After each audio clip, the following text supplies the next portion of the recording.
Je m'appelle Jérôme Arnel, je suis originaire de Saint-Martin.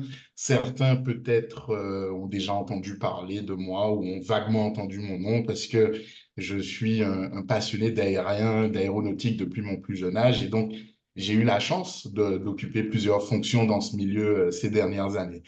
J'ai été d'abord diplômé pilote de ligne, double master en management et en gestion aéroportuaire, et j'ai eu la chance de travailler dans diverses entreprises du secteur aérien forcément, et aussi du secteur portuaire qui se rapproche beaucoup de cette industrie.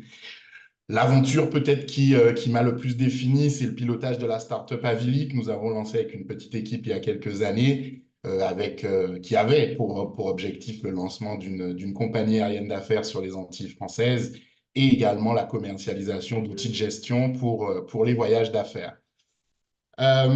Actuellement, je suis consultant et rédacteur de la rubrique en ligne A Brief Conversation. Donc, je fais un petit peu ma publicité sur LinkedIn et Medium, qui couvre aujourd'hui un petit peu l'actualité aéronautique avec des articles assez pédagogiques. Ce soir, j'ai la chance d'avoir toute mon équipe, Axel, Jean-Claude, Sébastien, qui sont présents pour pouvoir étayer nos propos et vous illustrer un petit peu le sujet. Donc, ensemble, nous allons vous démontrer, ou essayer de vous démontrer en tout cas, pourquoi le transport aérien dans la Caraïbe, selon nous, selon moi, est condamné à avoir des prix élevés et une instabilité chronique, si je puis dire.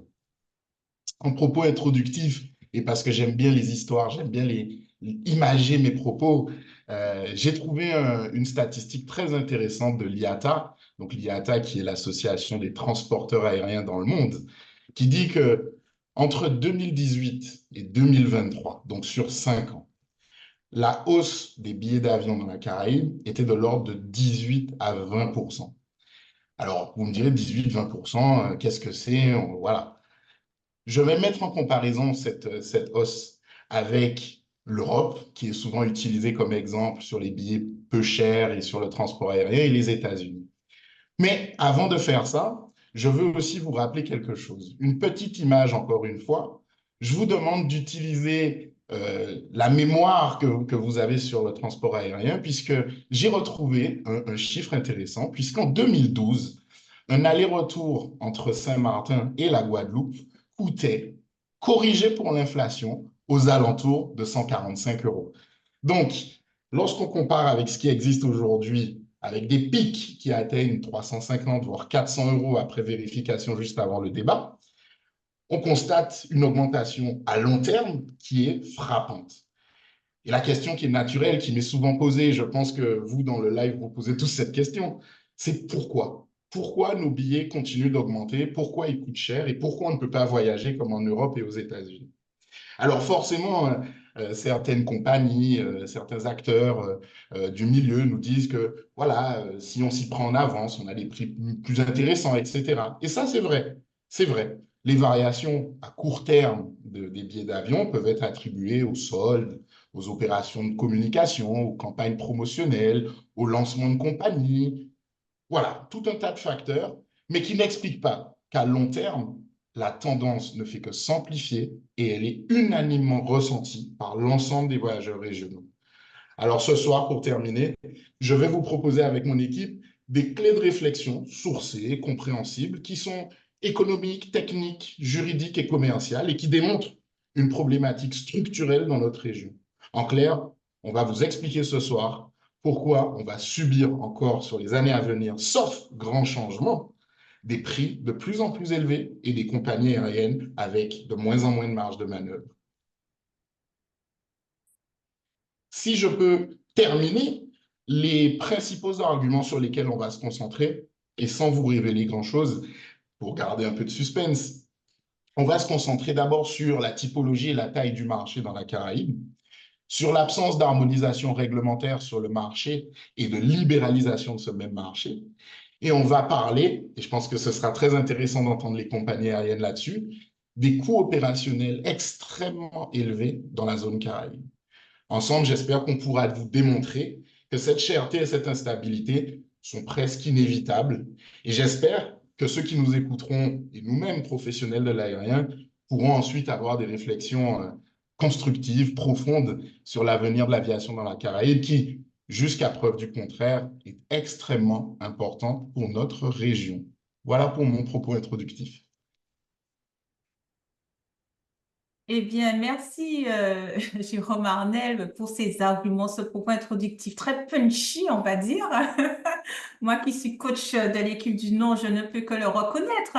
Mais tout de suite, Jean-Michel Hauteville, qui est le capitaine de l'équipe du non, va pouvoir prendre la parole pour répondre et pour avancer des arguments non moins pertinents, n'est-ce pas, Jean-Michel? Eh bien, on va essayer, Mylène.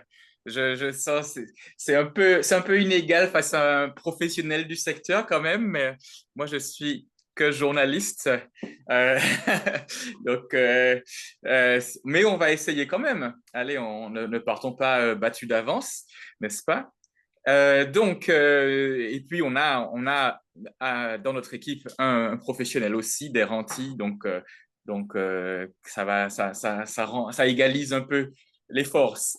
Alors, moi, n'étant pas un professionnel de l'aérien et dans notre région, j'ai commencé donc déjà, bonsoir à tous et toutes, hein, merci d'être là et merci à Mylène et à Axel pour l'organisation de cette rencontre euh, à laquelle j'ai le plaisir d'avoir été invité en qualité de capitaine.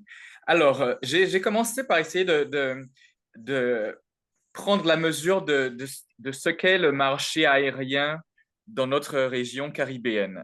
Moi, j'ai ma petite expérience personnelle assez sommaire finalement, puisque voilà, je suis un habitué des vols entre la Martinique et la Guadeloupe, avec diverses compagnies qui occupent le créneau.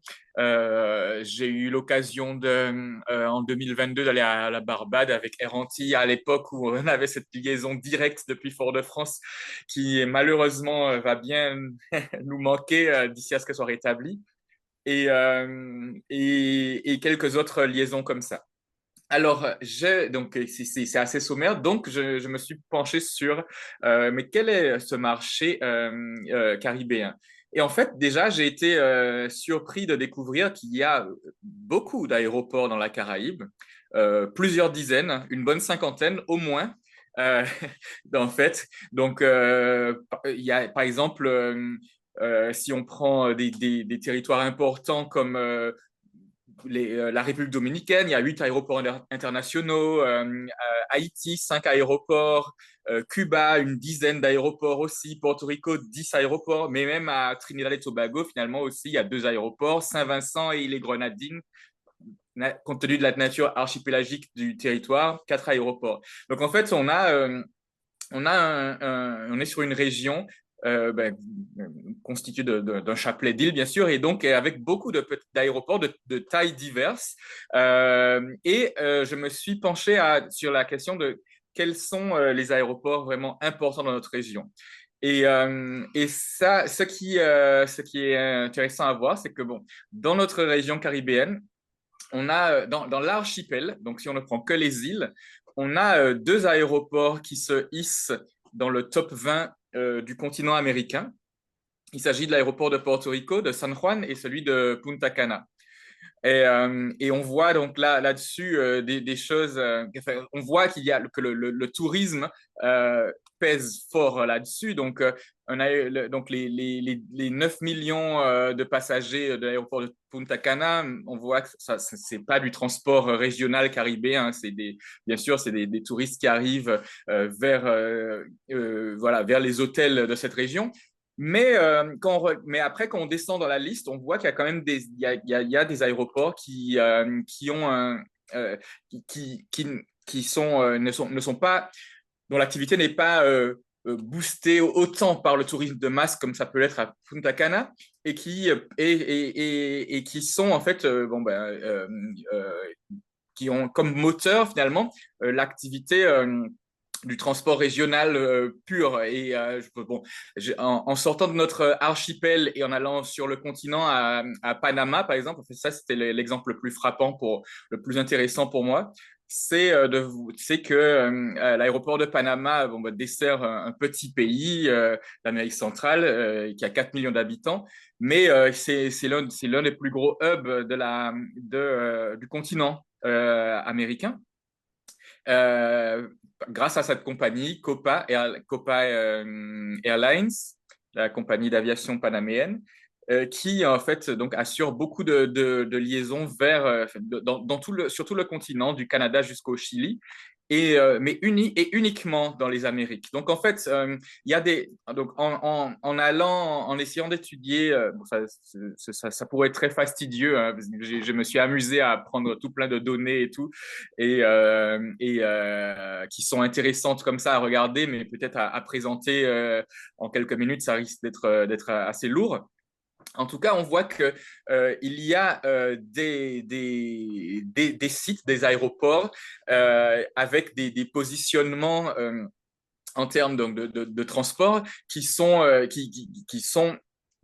variés d'un aéroport à l'autre. Il y a ces aéroports, ces gros aéroports comme Montego Bay ou Punta Cana, je disais, qui ont vraiment le tourisme qui a tendance un peu à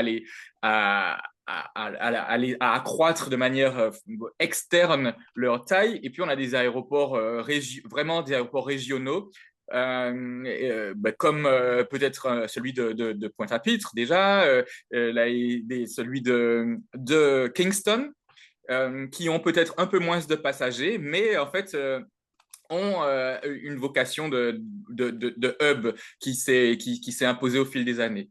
Et donc, après, je suis allé voir un peu les compagnies de chez nous, de notre région. Bon, en essayant de voir un peu plus les compagnies qu'on connaît moins dans les Antilles françaises, puisqu'on n'a pas, on n'a pas, par exemple, l'occasion, on n'a pas de dessert avec des compagnies anglophones comme Caribbean Airlines. Mais en fait, donc, il y a tout un écosystème assez dynamique de compagnies régionales avec des stratégies assez différentes. Il y en a qui sont purement caribéennes, purement locales, avec des desserts uniquement dans l'archipel, comme par exemple Wizz Air, et qui est une compagnie basée à Saint-Martin, mais avec des avions de type ATR, des petits avions, une douzaine de destinations, ça reste modeste, mais qui quand même voilà, existe depuis plusieurs décennies et a pu consolider son modèle et vient d'ouvrir une desserte sur Fort-de-France. Ces genres de compagnies-là montrent qu'il y a il y a un marché dans notre région avec ces forces qui permet à certaines compagnies d'exister depuis suffisamment longtemps. Donc, par exemple, je me suis penché sur Caribbean Airlines, compagnie donc publique comme Wizz Air, à capitaux publics. Donc Caribbean Airlines, fondée en 2006 et détenue conjointement par les gouvernements de Trinidad et Tobago et de la Jamaïque, de manière inégale, hein, 90% Trinidad, 10% Jamaïque. Et cette compagnie donc, parvient à desservir combien de destinations? Une vingtaine de destinations voilà, dans la Caraïbe, ainsi que vers les États-Unis et le Venezuela, donc les pays proches de l'archipel caribéen. Et qui, par exemple, en 2016, a mis à terme à ses vols vers Londres et s'est vraiment recentré sur sa région. Et donc, voilà, c'est une compagnie qui, en consolidant son modèle économique, en abandonnant peut-être voilà, des desserts avec un certain prestige, mais finalement pas très rentable, comme aller vers Londres, bon, ben, elle se concentre sur son marché qui est Trinidad, Barbade et la Jamaïque. Et va ouvrir là en juillet une desserte vers Porto Rico. Donc, on a cette compagnie-là. On a chez nous en Martinique ou en Guadeloupe, on a la chance depuis quelques années d'avoir la compagnie dominicaine Sky High qui nous rapproche des pays hispanophones et qui voilà, fait son petit bonhomme de chemin donc avec ses 8 avions et s'est imposé dans l'archipel ainsi que vers le Venezuela. Et il y a un exemple qui m'a intéressé, c'est l'exemple de la seule compagnie présentée comme low cost dans notre région. C'est une autre compagnie dominicaine qui s'appelle Arajet et qui, alors on est assez loin quand même du modèle low cost tel qu'on le connaît, tel qu'on peut le connaître en Europe pour ceux et celles d'entre nous qui ont, qui Je ont m'en veux connu. terriblement de devoir te couper, Jean-Michel, mais tes 10 minutes. Déjà? Ah bon Dieu, c'est pas vrai, je pensais pas. Eh bien, Mais écoutez, oui, tu as désolé des de arguments dépasser. intéressants, Voilà. garde-les pour Bon, tout ben à oui. l'heure. Désolé, D'ailleurs, je vais toutes mes passer la excuses, merci. parole à quelqu'un de ton équipe tout de suite qui, au vu de ses obligations, ne va pas pouvoir rester jusqu'au bout avec nous et qui très certainement va appuyer certains de tes arguments. Nicolas Dièvre, qui est directeur commercial de R&T. R&T, dont on a beaucoup entendu parler. New R&T, nous étions suspendus au suspense. Est-ce qu'R&T allait obtenir son certificat de transport aérien, sa licence d'exploitation? Eh bien, finalement, ce suspense est arrivé à son bout. R&T a obtenu ses certificats, mais Nicolas Dièvre va pouvoir mieux nous en parler et peut-être appuyer quelques-uns de ses arguments, peut-être pour faire pencher dans la faveur de votre équipe, mais je sais que mon équipe aura des arguments et des contre-arguments. Nicolas Dièvre, la parole est à vous.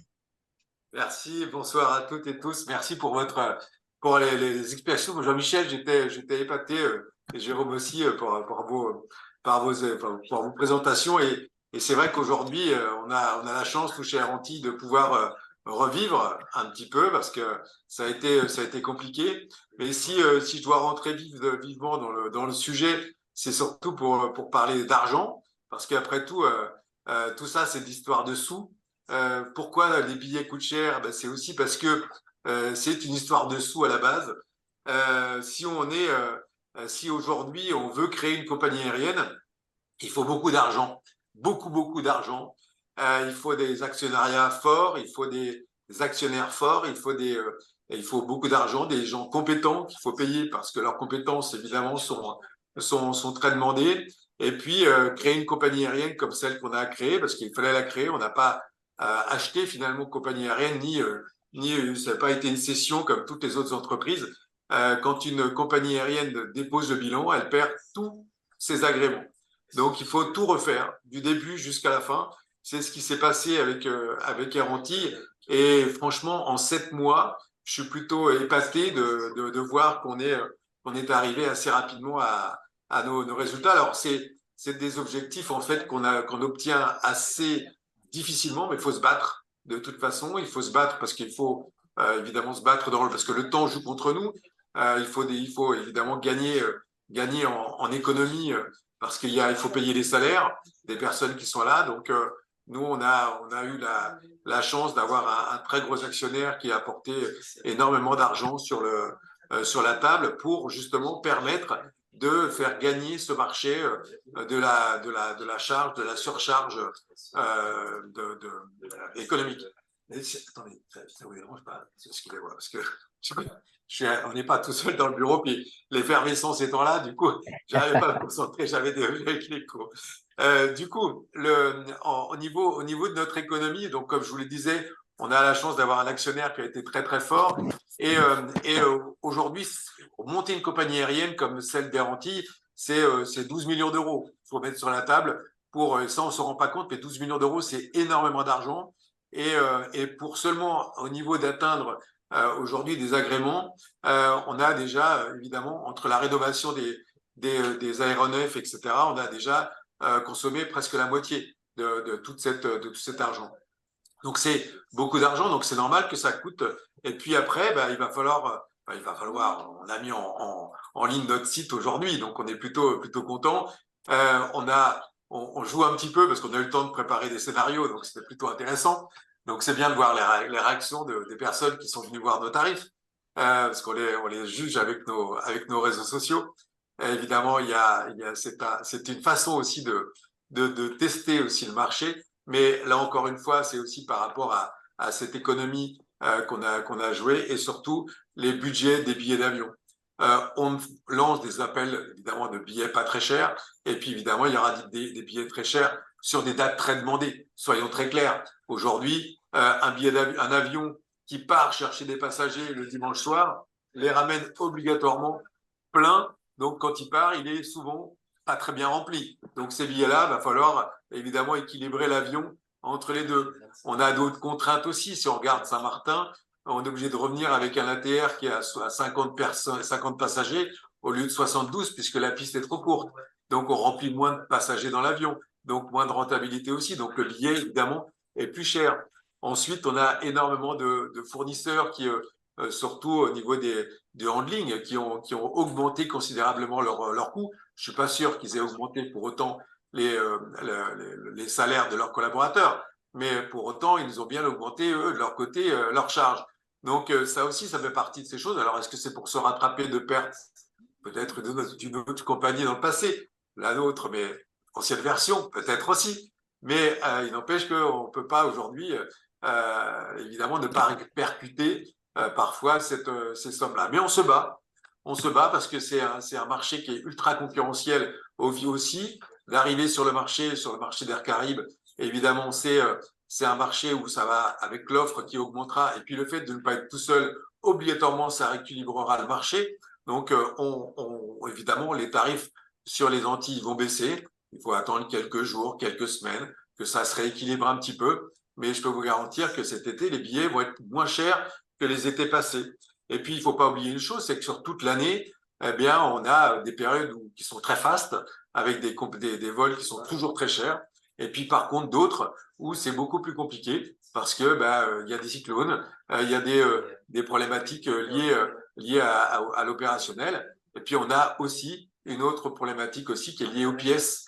Et là aussi, c'est un autre problème où on peut parfois avoir un appareil qui reste bloqué au sol parce que il lui manque des pièces et parce qu'il n'y a pas de pièces sur le marché, parce qu'on ne peut pas trouver des pièces, parce qu'il n'y a pas de fabrication de pièces. Donc ça, c'est aussi un autre débat.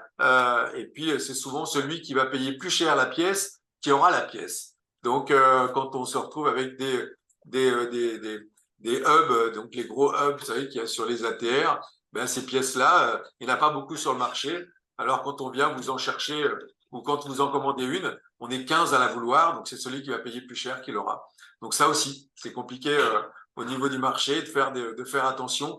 Et puis, évidemment, on comprend que l'économie est là. Donc, je ne suis pas foncièrement persuadé que le marché fera en sorte d'augmenter inexorablement les prix chers, mais je pense qu'on peut arriver à obtenir des tarifs moins chers si tout le monde prend aussi des vols, mais surtout, comme disait Jérôme, si les gens décident aussi d'acheter des billets plus tôt.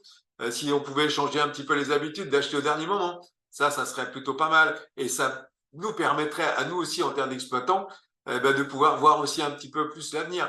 Regardez ce qui s'est passé avec Air Antilles du groupe CARE. En 4 semaines de grève, il n'y avait plus d'argent qui rentrait. Donc, qu'est-ce qui se passe quand il n'y a plus d'argent qui rentre, sachant que pendant 4 semaines, on vend tous les billets des semaines futures, il n'y a plus d'argent. Et c'est à ce moment-là que ça tombe. Donc, quand on a une trésorerie un petit peu tendue, c'est comme ça que ça s'effondre. Donc, encore une fois, moi, je ne suis pas persuadé que les prix vont augmenter indéfiniment. Je reste assez persuadé que la concurrence et plus de personnes utiliseront les avions, plus les prix baisseront. Et puis, encore une fois, si on pouvait arriver à avoir des fournisseurs qui nous assomment pas, ça sera bien aussi. Merci Nicolas Dièvre pour ces explications. On va profiter pendant les 5 minutes que vous êtes encore avec nous pour passer la parole au capitaine de l'autre équipe, mais tout en introduisant une question que nous avons reçue sur nos réseaux sociaux et aussi sur le mail débriefingcaraïbes@gmail.com.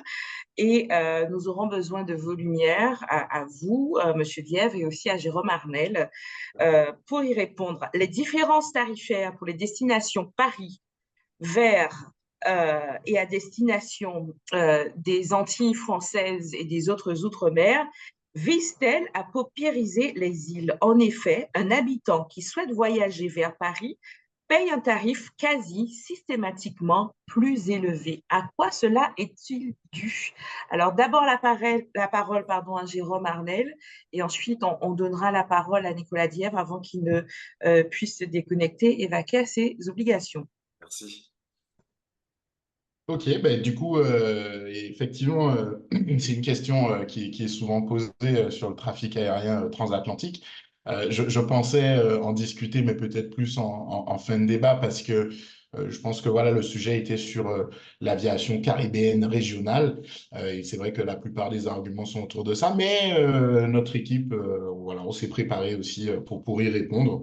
Donc, forcément, depuis plusieurs années, on voit le prix de ce billet transatlantique augmenter, que ce soit sur les liaisons outre-mer Atlantique, Guyane, etc., mais aussi, on l'oublie trop souvent aux Antilles, pour nos compatriotes ultramarins de l'océan Pacifique et de l'océan Indien, qui subissent des billets qui sont déjà beaucoup plus élevés et qui montent aussi très vite. Alors, est-ce que l'objectif est de paupériser les îles? Je ne pense pas. Je crois que le marché n'a pas de conscience propre. Le marché répond simplement à l'offre et à la demande, avec quand même des facteurs qui peuvent exacerber dans un sens ou dans l'autre. Alors, j'avais essayé de sortir quelques arguments dessus. Je pense que, sincèrement, l'argument principal sur le prix des billets d'avion dans le transatlantique, parce qu'on est sur un marché qui est quand même volumineux, hein, puisque Air Caraïbes Atlantique, par exemple, pour ne pas les nommer, mais je les nomme quand même, ils ont été rentables pendant presque 15 ans depuis leur création. Donc, c'est qu'il y a du marché, il y a de la demande. Malheureusement, pour nous, les voyageurs, la concurrence est trop faible. Aujourd'hui, sur ces lignes-là, on a à peu près 3 compagnies, Air Caraïbes, Corsair et Air France, globalement, avec, il y a quelques années, l'arrivée de quelques compagnies low cost, dont Air Belgium. Mais malheureusement, aujourd'hui, 3 compagnies, c'est un quasi-oligopole. On se retrouve avec 3 acteurs qui n'ont pas forcément intérêt à perdre des parts de marché supplémentaires. Et je pense que quelque part, l'arrivée de concurrents européens ou pourquoi pas même américains, puisqu'on a un accord de ciel ouvert avec les États-Unis, pourrait permettre potentiellement de faire diminuer le prix des billets d'avion. Après, on a aussi eu l'expérience que la low cost transatlantique est un système qui a du mal à marcher, parce que faire voyager des passagers pendant 8 heures à des prix voilà, similaires à ceux de Ryanair, d'EasyJet, etc., ça reste compliqué. Et d'ailleurs, la plupart de ces acteurs ont disparu. Donc, très sincèrement, paupériser la population, je ne crois pas, mais c'est effectivement ce qui se passe dans les faits. Concurrence qui n'est pas assez forte. Et puis, juste pour laisser la parole à Nicolas juste après, je pense que les politiques publiques qui sont aujourd'hui appliquées sur les billets transatlantiques sont contre-productives. C'est un angle qui est rarement dit en public, hein. On parle de l'ADOM, de certains subventionnements comme étant une solution à tous les maux, mais malheureusement, même si d'un côté l'ADOM permet à nos étudiants de pouvoir partir en hexagone, etc., elle crée aussi une spirale inflationniste sur les billets d'avion, puisque comme l'État subventionne des billets d'avion à une partie de l'offre, les compagnies aériennes, elles, n'ont pas intérêt à baisser leur prix pour attirer plus de passagers. Donc, vous voyez, on a vraiment ces 2 facteurs qui, pour moi, sur le transatlantique, posent problème.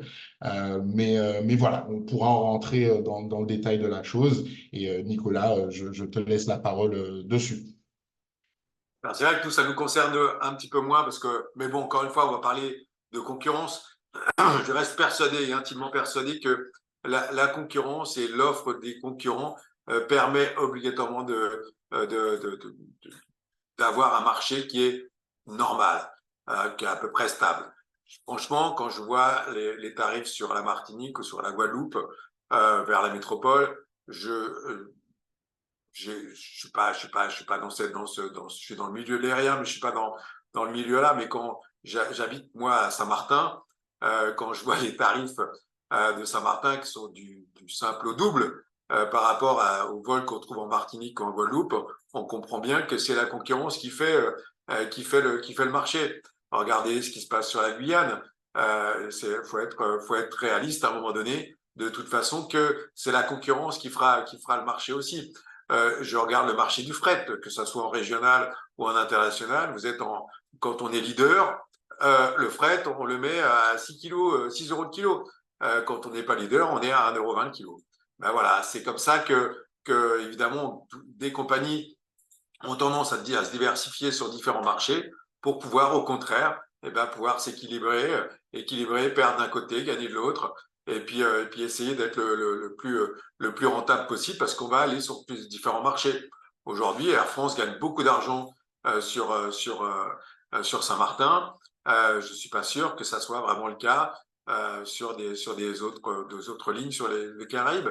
Mais encore une fois, le marché il est là, il y a les continuités, il y a les continuités territoriales aussi qui jouent énormément, sur lesquelles il ne faut pas oublier quand même l'intérêt et l'obligation. Donc, moi, je reste persuadé que le marché peut être normal avec des tarifs normaux s'il y a une concurrence normale qui s'établit avec une offre qui est équitable des deux côtés. Je ne vois pas comment aujourd'hui on peut se battre et envoyer des… J'ai vu des…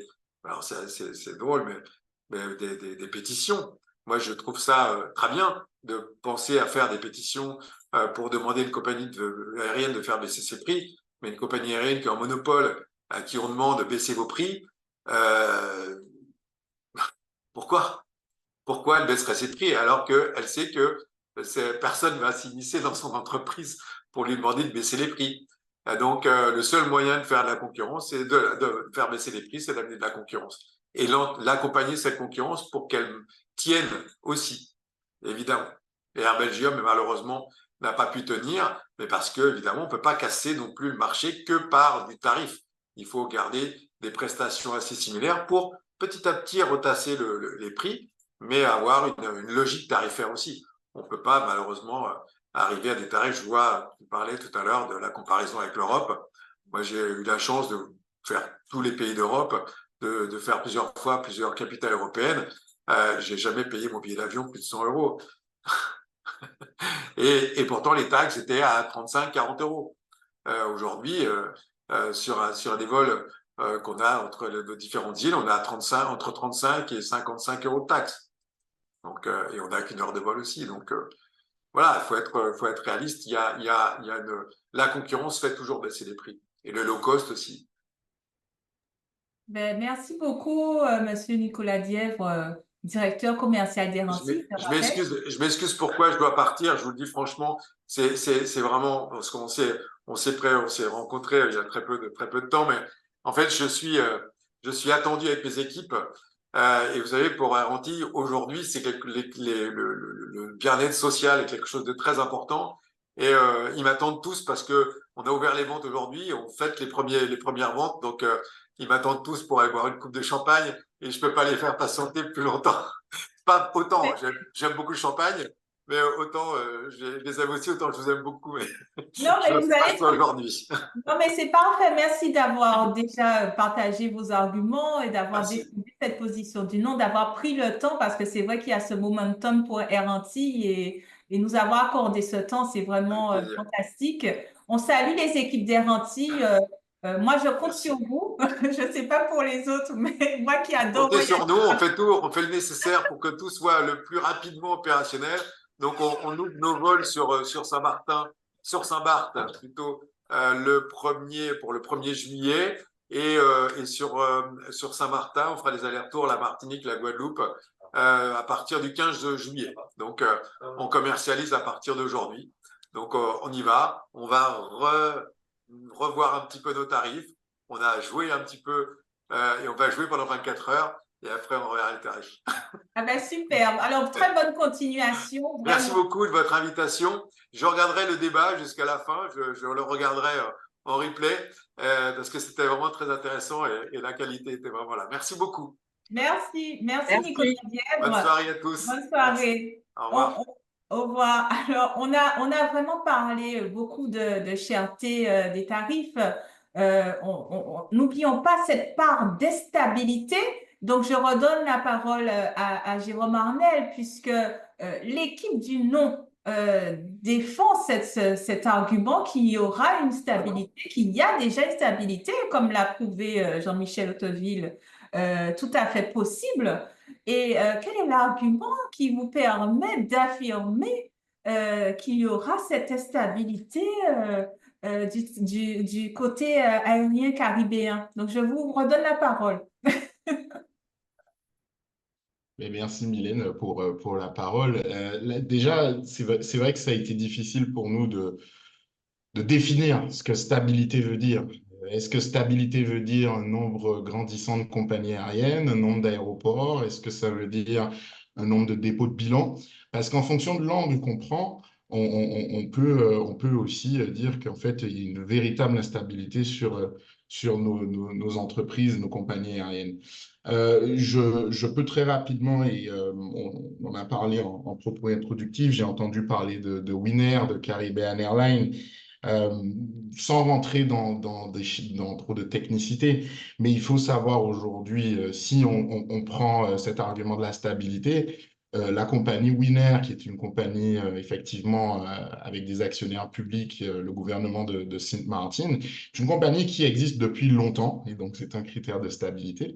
Mais quand on fouille un petit peu, on se rend compte que le critère d'instabilité qui s'applique à Winair, c'est que Winair n'a jamais été rentable. Et que le business model de Winair, c'est d'évacuer, entre guillemets, les difficultés de déplacement des Antillais ou des Caribéens néerlandais et anglophones sur des destinations compliquées, donc Saba, Saint-Eustache, etc., qui sont de toutes petites destinations, et ça fera le pont avec l'argument juste après, mais qui ne sont absolument pas rentables et donc qui sont énormément, des lignes qui sont énormément subventionnées par le gouvernement de Sint Maarten. Je prends l'exemple également de Caribbean Airlines, qui est une compagnie que j'adore en termes d'image, en termes de projet. C'est une compagnie qui est excellente, mais qui aujourd'hui, malheureusement, accumule quand même 454 millions de dollars de dettes. Sur des lignes qui sont, encore une fois, certaines rentables, d'autres pas du tout. Donc, la difficulté, elle est là. Elle est que nos compagnies aériennes doivent travailler sur un marché qui est petit.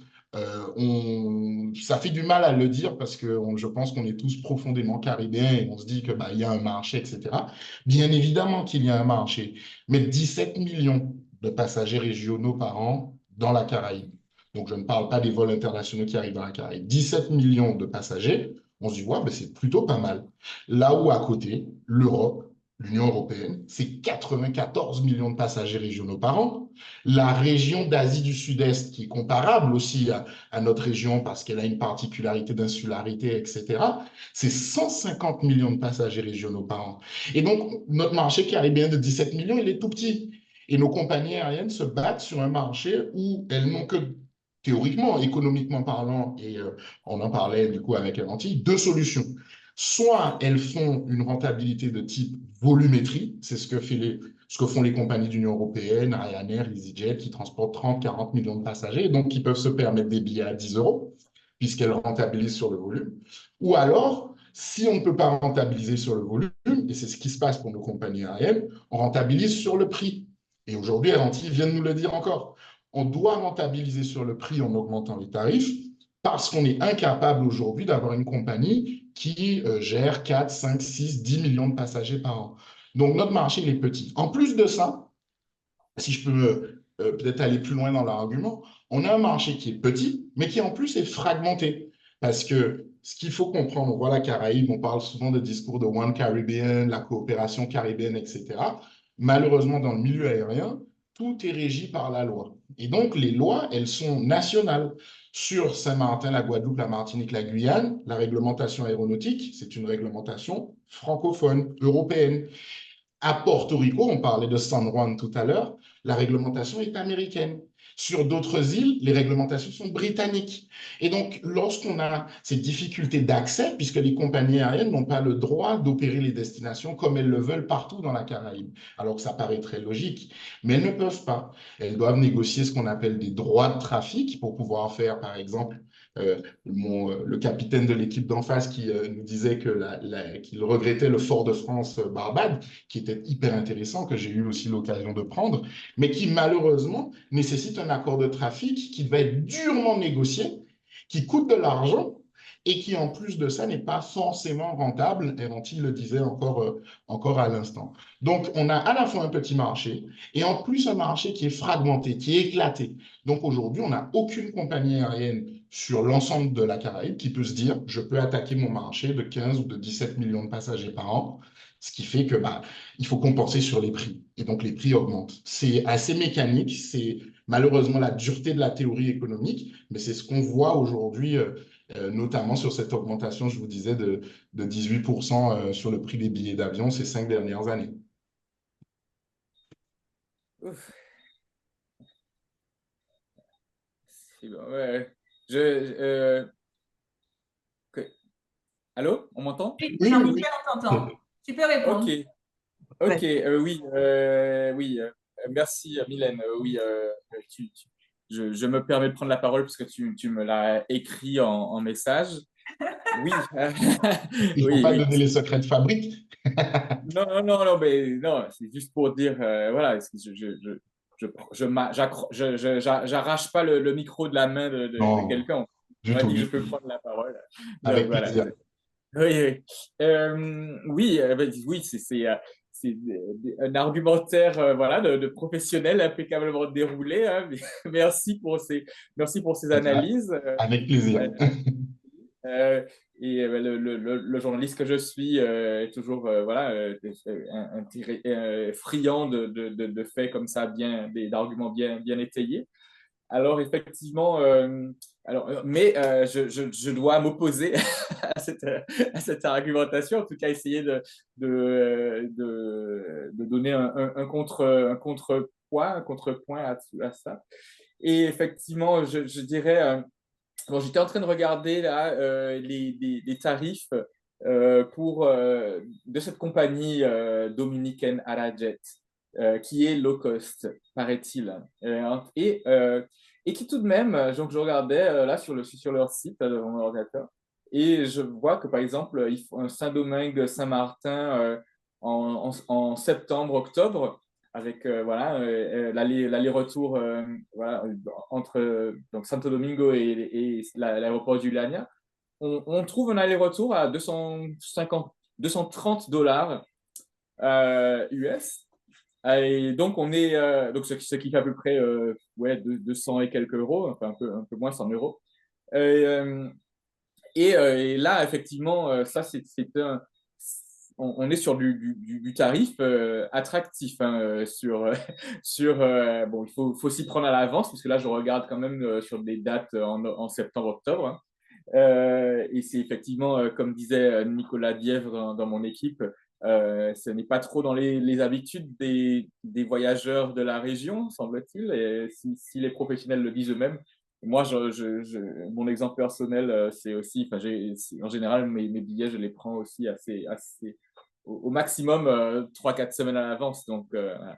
Mais effectivement, cet exemple-là montre que il y a une possibilité finalement, bon, en choisissant bien sa compagnie, en ayant la chance d'être desservi, bien sûr, puisque Arajet ne dessert pas Fort-de-France ni Pointe-à-Pitre, mais en tout cas déjà Saint-Martin. Donc, il y a peut-être quelques territoires qui sont un peu plus chanceux que d'autres. D'ailleurs, Saint-Martin en fait partie, puisque Saint-Martin est un peu une espèce de hub aussi caribéen vers l'Amérique du Nord. Donc, donc face à l'argument de stabilité ou de prix, bon, pour essayer de ne pas me répéter, peut-être, je crois que dans mon équipe, on avait Karel qui a peut-être envie de dire quelque chose avant que avant que je prenne la parole, peut-être, Karel? Oui, merci. Donc, ce que je voulais dire, je pense que le débat est très intéressant, mais Jérôme, qui, même s'il est dans l'équipe du oui, nous donne des pistes aussi pour mieux défendre nos arguments parce qu'il propose aussi des solutions. Donc, ce qui est pour moi assez intéressant. Donc, je pourrais peut-être faire une intervention par rapport au marché caribéen qui est littéralement fragmenté. Mais je dois vous dire aussi que je suis dans une position assez difficile parce que je suis haïtien avec un passeport haïtien et pour moi, c'est l'enfer de voyager dans la Caraïbe. Parce que je dois avoir un visa pour chaque pays. Il n'y a pas de vol direct depuis Haïti et c'est très difficile de voyager dans la Caraïbe. Bon, je vois que vous parlez de Fort-de-France, Barbade, etc. C'est bien beau tout ça, moi je ne connais pas ça. Donc c'est très difficile. Et je pense aussi par rapport aux 17 millions de voyageurs aériens sur la Caraïbe, Haïti pourrait définitivement ajouter 3 ou 4 millions facilement s'il y avait définitivement l'accès aux visas ou aussi aux lignes aériennes qui pourraient faire certains trajets. Donc, de ce fait, ce que je pense aussi, et Jérôme a soulevé un point assez important par rapport au trafic aérien et les lois qui régissent le trafic aérien dans certains pays de la Caraïbe, et je pense que c'est là qu'il faut définitivement travailler. Je pense aussi s'il y a peut-être, je ne sais pas si ça existe ou s'il y a des tentatives pour créer ça, c'est une création, je pourrais dire, d'une alliance régionale, en fait, qui pourrait peut-être, avec le support des gouvernements qui subventionnent à tort et à travers des lignes aériennes, mais de voir comment attaquer le problème là où ça blesse, en fait. Ça veut dire comment justement définir peut-être des lois sur le trafic aérien de la Caraïbe qui pourraient réduire un tout petit peu le coût opérationnel ou aussi les frais de trafic dont Jérôme parlait par rapport à des lignes aériennes. Ça pourrait non seulement peut-être créer beaucoup plus d'opportunités d'affaires pour des lignes aériennes existantes, mais aussi des opportunités d'affaires pour de nouvelles lignes aériennes, ou du moins même les lignes aériennes internationales comme les American Airlines, les JetBlue, les Delta peuvent aussi venir voir comment ils peuvent peut-être proposer des vols inter-îles, je pourrais dire, dans la Caraïbe. Ça, je pense que moi, je crois pas qu'on est condamné. D'ailleurs, condamné, c'est un gros mot que j'espère pas utiliser justement pour définir notre avenir dans le trafic aérien caribéen. Mais aussi, je pense que en termes d'instabilité, ça pourrait définitivement se résoudre. Je pense que si vraiment le secteur aérien caribéen s'y met, on va certainement trouver des solutions. Et je pense que ce débat seulement me donne déjà de l'espoir parce qu'on peut identifier les problèmes et on peut proposer des solutions. Et c'est vrai que le marché est fragmenté. C'est vrai qu'il y a des petites îles, etc. Mais si ensemble, on se dit, voilà comment on va peut-être revitaliser, je pourrais dire, le marché aérien caribéen avec peut-être créer des destinations, créer des vols, donner aussi aux lignes aériennes l'opportunité de diversifier un tout petit peu leurs sources de revenus avec des partenariats, peut-être même comme ils le font aux États-Unis et en Europe, même dans le monde entier, je pourrais dire, le code sharing entre les lignes aériennes aussi. Ça pourrait définitivement changer le marché et nous donner beaucoup plus de possibilités de voyager parce que c'est cher parce qu'il n'y a pas vraiment la volonté de voyager. Parce que justement, c'est une casse-tête de voyager. Donc, si c'est beaucoup plus facile pour moi de voyager, je vais définitivement dépenser l'argent et je ne vais pas voir justement que c'est cher parce que ça m'amène à la destination possible. Par exemple, on est dans la Caraïbe, on est riche culturellement, il y a les événements culturels, il y a le tourisme culturel qu'on pourrait créer. Par exemple, je suppose qu'il y a beaucoup plus d'étrangers qui viennent de l'Europe ou des États-Unis pour aller au carnaval à la Barbade et en Trinidad que des Caraïbiens. Ça veut dire parce que justement, c'est très difficile de circuler dans la Caraïbe avec des avions. Donc, pour moi, d'aller au Trinidad, par exemple, en sortant d'Haïti, je dois passer par Miami ou passer par New York. Et c'est très cher. Alors que si tu regardes la carte, je suis tout près là, tu vois. Donc, peut-être je pourrais faire escale n'importe où sur une autre île en sortant d'Haïti et j'arrive à Trinidad à très peu de frais. Donc, je pense qu'on doit définitivement réfléchir globalement par rapport au développement de la région. Et puis comme ça va certainement réduire le prix des billets, mais aussi donner à la région justement cette opportunité, je pourrais dire, de grandir économiquement. Voilà, c'est ça mes arguments. Merci Karel pour ton input et des propositions très intéressantes qui nous rappellent, n'est-ce pas Mylène, notre premier débat sur la coopération caribéenne. Effectivement, on s'est beaucoup interrogé sur l'efficacité, la réalité de la coopération caribéenne. Et c'est vrai qu'il y a beaucoup d'organisations supranationales au niveau de la Caraïbe, l'AEC, l'OECS, CARICOM, CARIFORUM, etc. Et on s'est beaucoup interroger sur leur rôle, hein. Il y a des rôles et des prérogatives qui sont croisées. Et c'est vrai que là, sur la question de la mobilité, on retiendra quand même cette proposition, cette idée forte de Karel Pedre, même s'il n'est pas de mon équipe, mais il faut rendre à César ce qui est à César, et bien que l'on puisse justement proposer la création d'une alliance régionale à ce niveau-là et qui ait des lois à l'échelle caribéenne. Dans mon équipe, l'équipe du oui, il y a Sébastien Bernard, qui est instructeur au Fonds européen, qui voudrait rebondir sur ce que Karel a dit. Et juste après lui, Jean-Claude Florentini a des retours d'expérience qu'il voudrait partager avec nous. La parole est à toi, Sébastien.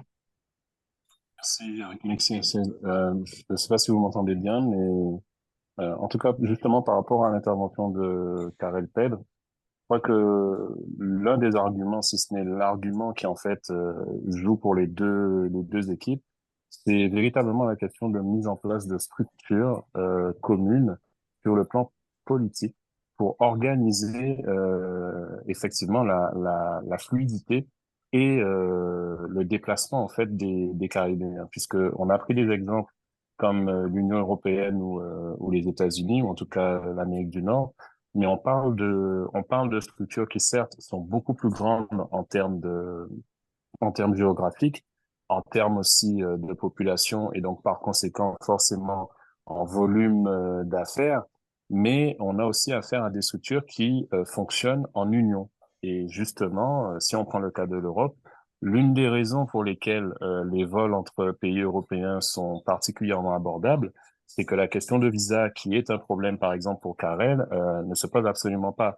Donc oui, il y a moyen potentiellement de changer la donne, mais à condition que cet aspect purement politique vienne à, si ce n'est résoudre, mais en tout cas participe de la solution. Et puis, il y a aussi, s'il faut parler de cette question politique, la question économique.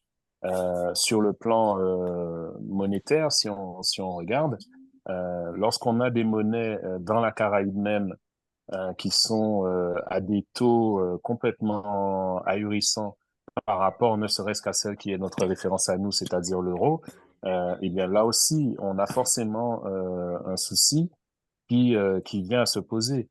Mais en rajoutant à la question d'une union qui serait avant tout politique, ça reviendrait aussi à résoudre certaines aberrations, puisque il est totalement aberrant de constater que des îles qui sont à 400 voire 300 kilomètres de nous demandent bien plus d'administratifs et donc par conséquent aussi bien plus d'investissement que des territoires qui sont à 8 000, 10 000 plus de kilomètres. Donc il est certain que cet aspect hautement politique, hein, ça je l'entends bien, est aussi au cœur du problème. La question économique, comme le disait tout à l'heure Monsieur de Erranti, c'est ça? Je crois qu'effectivement, toute compagnie qui se respecte a tout intérêt à non seulement faire en sorte de ne pas dégoûter ses clients potentiels, mais aussi à assurer sa survie. D'ailleurs, les exemples d'échecs qu'il nous a donnés nous l'ont bien montré. Mais on est aussi tout à fait conscient que cette réussite ou non économique ne peut pas se faire si le cadre législatif, le cadre économique justement, et peut-être aussi dans une certaine mesure le cadre financier, n'est pas un cadre commun qui permet d'avoir des outils qui se répondent entre eux. Je prendrai un dernier exemple. Effectivement, alors la facilité que les Européens ont les Européens ou les Occidentaux de façon générale à venir dans nos territoires, ben, elle est aussi liée à un certain passé que nous connaissons tous et qui en fait a laissé des traces dans les structures qui sont encore opérantes aujourd'hui. Mais là encore, il s'agit d'avoir un certain courage politique parce qu'effectivement des organisations comme le CARICOM ou les autres organisations caribéennes qui existent sont déjà effectivement des efforts intéressants, ça c'est indéniable. Mais malgré tout, à l'échelle de ce qui pourrait se faire, ça reste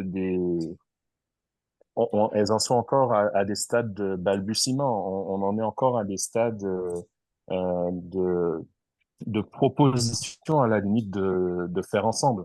Mais je crois que si on va dans cette direction, si on va dans une direction d'une intégration un peu plus concrète de nos territoires sur le plan avant tout politique, on pourra effectivement avoir les leviers nécessaires permettant d'agir sur ces questions, sur la question du prix et en finir effectivement avec des aberrations comme 3 ou 4 escales qui rajoutent très souvent entre 100 ou 200 euros au prix initial plutôt que des lignes droites qui permettraient de voyager effectivement à moindre coût.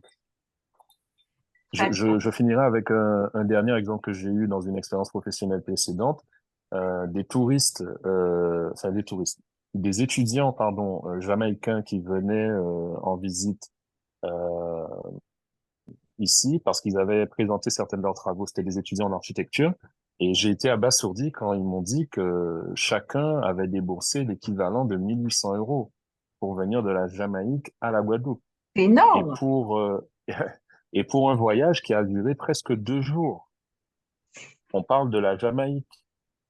C'était aberrant. Et tout ça parce que ils ont dû faire 2 escales avant de pouvoir arriver dans notre territoire. Donc voilà le genre d'aberration auquel il faudrait effectivement s'attaquer avant tout sur un plan politique afin de constituer, je crois, le socle nécessaire à pouvoir effectivement faire évoluer les tarifs dans notre région.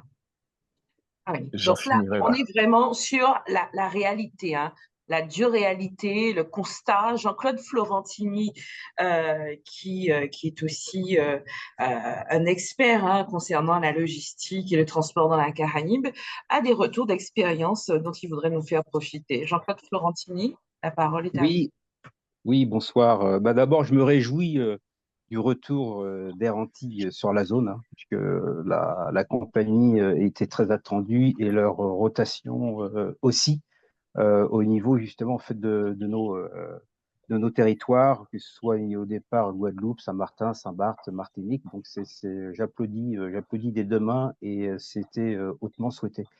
Après, j'ai 2 réflexions concernant justement notre contexte en général. Hein. Déjà, c'est que il y a un manque de connectivité et ça, j'ouvre des portes. Hein. Donc, il y a un problème en fait d'interconnectivité entre nous, puisque la sphère francophone fonctionne plutôt bien.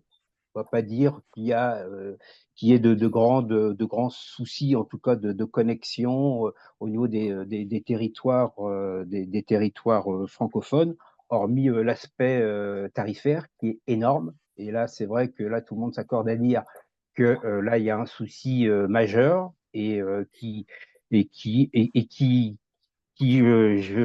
va perdurer dans la mesure où ça reste quand même tout le monde est en veille tarifaire au niveau des compagnies. Vous allez en Guyane au départ de Martinique, c'est plus de 1000 euros, ce qui est énorme, quand vous faites Fort-de-France, Pointe-à-Pitre, c'est près de 400 euros. Donc, il y a beaucoup d'aberrations. Donc, ce que je veux dire, c'est qu'on est dans la sphère, il y a le service, mais il n'y a pas le tarif. Donc, et dans nos régions, on s'aperçoit que la sphère hispanophone travaille bien entre elles. La sphère anglophone travaille plutôt correctement aussi. J'en veux pour preuve qu'au niveau des compagnies qui desservent justement chez les îles, dans les îles anglaises, que ce soit Caribbean Airlines, que ce soit Inter Caribbean Airways, bon, bah, ce sont quand même des compagnies qui desservent bien leur territoire. Moi, j'ai un retour d'expérience qui date de la semaine dernière. J'étais à Barbade dans le cadre en fait d'une conférence qui est organisée par les Nations Unies. C'était le Caribbean Supply Chain Forum, d'ailleurs très très intéressant avec vraiment des interventions de qualité. Et pour aller à Barbade, qui se trouve à 3/4 d'heure de Fort-de-France en vol direct, Donc, il n'y avait pas de bateau. Donc, il aurait fallu en fait que je prenne le bateau. Donc, il ne correspondait pas, qui plus est, en fait, à ma connexion. Ou sinon, j'aurais dû partir soit 2 jours avant, et puis et ça aurait été compliqué. Donc, ce que je veux dire par là, c'est qu'il y a eu donc on a un vrai souci de quand je parle d'interconnectivité, parce qu'elle n'existe pas. Et elle est, qui plus est, très très chère. Donc il a fallu que je fasse quoi? Donc heureusement, nous étions à 4 à partir. Donc nous avons loué un avion privé Fort-de-France Sainte-Lucie, d'accord? Et ensuite, nous avons pris Inter-Caribbean Airways pour faire Sainte-Lucie, Bridgetown à Barbade. Donc ça veut dire quoi? Ça veut dire que au-delà de l'aberration du trajet, donc de la desserte, c'est surtout l'aspect économique. Je pars justement dans le cadre d'un déplacement professionnel, donc un déplacement d'affaires, et donc c'est un vrai blocage justement de connectivité. Donc il y a une connectivité, il y a une rupture de la chaîne, et ça c'est quelque chose qui est malheureusement fréquent. Il y a 3 mois, je pars à Trinidad, rebelote. Il a fallu que donc je suis passé par, j'ai fait Fort-de-France, Pointe-à-Pitre, oui, Miami, une nuit à Miami, et ensuite pour faire Miami, Port-of-Spain, et idem pour le retour. Donc ça veut dire quoi? Donc ça veut dire qu'il y a un vrai, c'est un vrai problème. Donc il y a une rupture justement de continuité, et c'est là-dessus justement qu'il faut pouvoir travailler. Alors la solution, bon, j'ai envie de dire, c'est la partie adverse de la trouver, mais c'est pas ça. En fait, on est tous, bien évidemment, en fait, on est tous concernés. Donc, et là, il y a une grosse réflexion, et là, c'est véritablement mettre en place aussi des accords de continuité. Il y a eu Carib Sky qui est tombé à l'eau, puisque Air Antilles a été liquidé, l'Aliat également. Donc, on a trop d'exemples de compagnies aériennes qui n'ont pas pu justement, en fait, dans la durée, continuer le service. Alors donc, c'est vraiment un gros, c'est un appel qui est lancé en termes à la fois, il nous faut une volonté politique, et je ne parle pas du fret dans lequel je suis encore plus concerné, qui est aussi un vrai problème. Donc, alors peut-être que la solution passe par du RC ou du CR, c'est-à-dire donc avec 2 modes de transport différents, coordonnés, à partir duquel donc on peut faire donc on fait à la limite Roseau, Fort-de-France jusqu'à Sainte-Lucie, pour reprendre mon exemple. Et puis avec une coordination avec les compagnies aériennes, pourquoi pas. Mais il nous faut aussi en fait une qualité nautique, c'est-à-dire avec des bateaux qui soient adaptés aussi, mieux adaptés. Il y a également, et ça c'était dans le cadre du forum de la supply chain qui s'est fait la semaine dernière, où on a évoqué la mise en place d'un ferry au départ du Guyana, et qui desservirait l'ensemble du Sud. Mais le souci aussi, et là c'est un problème politique, c'est que les territoires français ne sont pas concernés, ou plutôt ne sont pas intégrés dans les dessertes.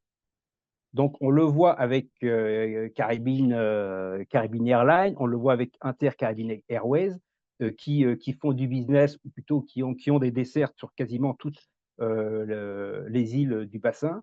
Et nous ne sommes pas justement ni la Martinique ni la Guadeloupe dans leur trajet. Même si c'est prévu, mais je ne sais pas quand. Donc ça, donc je tenais en fait à faire ce retour d'expérience plutôt lucide. Et je crois qu'il faut être pragmatique dans cette démarche. qui va nécessiter de toute façon aussi à la fois de l'intelligence de situation, donc avec une réflexion commune, à la fois pour les biens et les personnes. Donc, mais il faut pas oublier les marchandises. Merci beaucoup, Jean-Claude Florentini. Un retour d'expérience effectivement très lucide. Et j'ai vu passer votre photo avec Mia Mottley, première ministre de la Barbade, dont je suis absolument fan. Voilà, donc comme je disais à Sandra Casanova, Moi photo aussi. encadrée. Voilà, pour la petite parenthèse. Je voudrais vous lire un commentaire que nous avons dans le chat Zoom. On a beaucoup de commentaires. Nous allons donner la priorité au Zoom et Mylène va sûrement vouloir vous lire quelques commentaires aussi qu'elle a repérés. Et bien évidemment, hein, après les débats, on vous invitera à continuer les débats en commentaire sur le Facebook Live également. Un commentaire de Monsieur Guillaume Arnel, qui est l'ancien sénateur de la collectivité d'outre-mer de Saint-Martin, qui nous dit « La qualité du débat pour l'instant est assez exceptionnelle, merci, avec des arguments forts des deux équipes, avec des propositions de réflexion qui devront se faire nécessairement entre les gouvernants des pays de la Caraïbe pour réaliser cette grande région Caraïbe à la fois économique et en termes d'échanges culturels et touristiques. Cela fait aussi écho à quelques commentaires que nous avions eus, notamment de Betty Fosta également, hein, qui nous disait bien avant, au tout début des débats, qu'il nous fallait créer des opportunités pour le tourisme d'affaires avec des événements économiques et culturels. Mylène, je te laisse la suite des débats. Alors, un petit commentaire sur Facebook cette fois-ci de Dominique Vénère qui dit l'argumentaire de Jérôme est très juste, mais tout le monde sait aussi que le fret aérien est un atout important en termes de cash pour les compagnies aériennes. Nous n'avons pas d'échanges commerciaux avec les îles de la Caraïbe puisque nous n'échangeons qu'avec l'Europe. Statut et protection du marché français oblige. Donc, nous ne pourrons pas bénéficier de tarifs aussi intéressants que nous le souhaiterions, me semble-t-il. Et il y avait aussi une question, ou deux questions même, de Isaac Altidore. Est-ce que ça ne dépend pas aussi des frais payés par les compagnies pour le service au sol et le prix du carburant qui augmente beaucoup dans la Caraïbe? Et aussi la monopolisation de certaines compagnies sur certains marchés de la Caraïbe. Donc, ça rejoint un petit peu quand même ces questions des propos hein, avancés par les deux équipes. Et en plus, le temps passe. Donc, j'ai envie, il est 19h22, le débat est intense et on l'avait promis et vraiment, on aurait pu faire encore quelques minutes, si ce n'est quelques heures. Mais évidemment, on ne va pas monopoliser les membres des équipes. Nos experts sont pour le moins occupés. Et donc, on va passer tout de suite aux conclusions qui permettront aussi de répondre à Isaac Altidore et puis de manière générale de boucler la boucle. J'aime bien ça. Donc, on commence par, si j'ai bien suivi, Axel, tu ne me détromperas pas, par Jean-Michel Hauteville et ensuite... On finit par Jérôme Arnel, puisqu'on inverse en fonction. Comme Jérôme Arnel a débuté. C'est bien ça, Axel? Non, c'est l'inverse. On est censé voilà. Il fallait que je me trompe quelque part. À Jérôme Arnel pour cette vision. Et là, pour le faire peut-être du débat. Voilà, c'est l'inverse. Donc, Jérôme Arnel. Merci encore pour la parole. J'ai noté énormément de questions, énormément d'interrogations qu'il y a et je pense qu'à l'issue du débat, j'écrirai, c'est déjà en préparation, un article pour résumer un peu tous les arguments pour ceux qui veulent aller plus en profondeur ou avoir la technique. Mais je vais essayer de répondre à quelques éléments et puis de conclure comme je peux. La première chose, on parlait de difficultés réglementaires pour se déplacer dans la Caraïbe. Alors, on a la question des visas, c'est vrai. Sur l'espace Schengen de l'Union européenne, la question ne se pose pas, alors que dans la Caraïbe, c'est assez compliqué. Mais on a aussi cet aspect réglementaire pour les compagnies, puisque aujourd'hui, On parlait de la sphère anglophone, la sphère hispanophone, la sphère francophone. Chacun a sa réglementation et donc pour les compagnies, ça pose des vraies difficultés d'économie d'échelle puisque un avion d'Air Caraïbes qui serait bloqué en Barbade pour maintenance ne peut pas être réparé forcément au meilleur coût en Barbade parce que la réglementation n'est pas la même, parce que la pièce n'est pas agrémentée, etc., etc. Donc, on a aussi cette problématique au niveau régional. On parlait d'Alliance, Carib Sky, effectivement, qui est tombé à l'eau avec Liat et Winner et Air Antilles, malheureusement. Mais Carib Sky n'était qu'une alliance de confort. Elle permettait simplement d'acheter des billets sur les sites de tout le monde.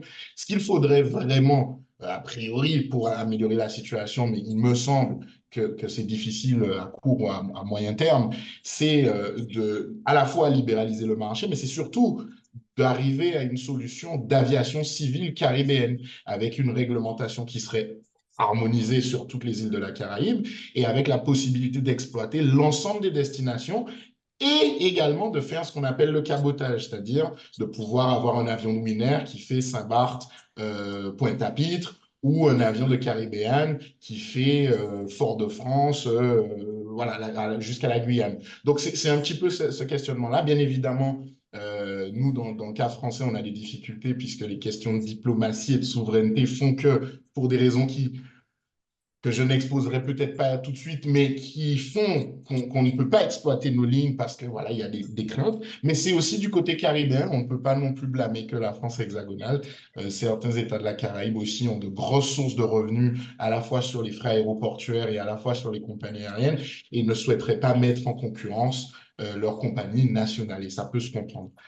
Je réponds simplement également aussi à la question des taxes aéroportuaires. J'y vais très rapidement. En gros, dans le monde, selon l'IATA, les taxes aéroportuaires, c'est 15% du billet d'avion. Malheureusement, dans la Caraïbe, on est plus aux alentours de 35 à 40%. Donc, vous voyez aussi, là, on a un delta qui doit être payé par le consommateur et donc qui forcément fait augmenter le prix du billet d'avion. Si on met tout ça ensemble, on se rend compte, sans parler des questions, des compétences d'ingénieurs, de pilotes, etc., qu'il faut faire venir sur la Caraïbe à un coût assez élevé, etc. Le carburant également qui coûte de plus en plus cher de manière générale, mais qui coûte encore plus cher dans la Caraïbe parce qu'il faut l'importer, il faut le stocker et ensuite il faut le distribuer. Sans parler de tout ce qui est octroi de mer, droits gouvernementaux, douaniers, etc.